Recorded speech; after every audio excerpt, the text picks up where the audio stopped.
बिल्कुल साथियों, अगर ऐसे ही लोग बहुजन कानूनों के संरक्षक और SC/ST एक्ट की पैरवी करने वाले रहे तो ये लोग स्वयं ही इस एक्ट को खत्म करवा देंगे।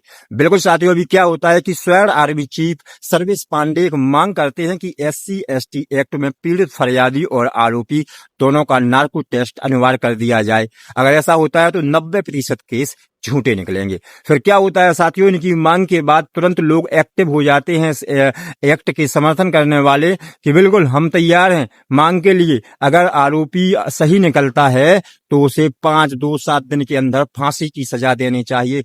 बताओ सर आर्मी चीफ, तुम में हिम्मत है? फिर क्या होता है साथियों कि पांडे जी के समर्थक बोलते हैं कि हम तैयार हैं और अगर केस झूठा निकलता है तो उस व्यक्ति के ऊपर जो केस लगा रहा है उसे भी फांसी की सजा होनी चाहिए। फिर क्या साथियों, ये दलील देने वाले प्रियांशु कुमार जी ऐसे काम करते हैं कि हंसी आ गई। और ये लिखते हैं साथियों कि जब इनकी बारी आई तो ये लिखते हैं कि पहले से ही प्रावधान है किसी को झूठा फंसाने के लिए कानून में, और उसने इतना बड़ा गुनाह भी नहीं किया कि उसे फांसी दे दें।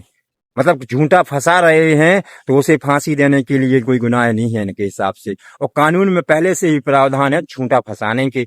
ये व्यक्ति स्वयं बताते हैं कि हम संविधान और बाबा साहब को मानने वाले हैं, और ये लोग स्वयं ही बाबा साहब के बनाए नियम कानून और संविधान पर सवाल खड़े कर रहे हैं, और स्वयं ये बता रहे हैं कि पहले से ही कानून में किसी को झूठे फंसाने के प्रावधान है। तो क्या इन्हीं प्रावधानों का उपयोग करके इस एक्ट के तहत लोगों को झूठा फंसाया जाता है?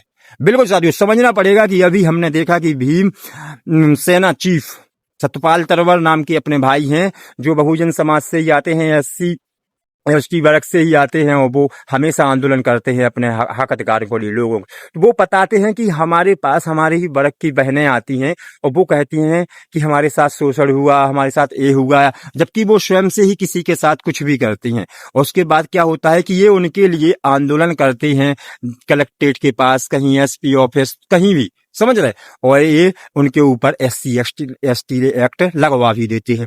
तो वो बता रहे हैं कि साथियों की बाद में ये लोग स्वयं राजीनामा कर लेती हैं और इनकी वजह से हम भटक रहे हैं। आज भी केस चल रहे हैं हमारे ऊपर आंदोलन करने के। तो मतलब कहीं ना कहीं एक व्यापार के तौर पर इस एक्ट का उपयोग किया जा रहा है। बिल्कुल साथियों, हम सभी को समझना पड़ेगा, और आप सभी से यही कहूंगा, समझदार बने, जागरूक बने, लेकिन कभी भी धर्म विरोधी ना बने और किसी को भी झूठा ना फंसाएं। बिल्कुल साथियों।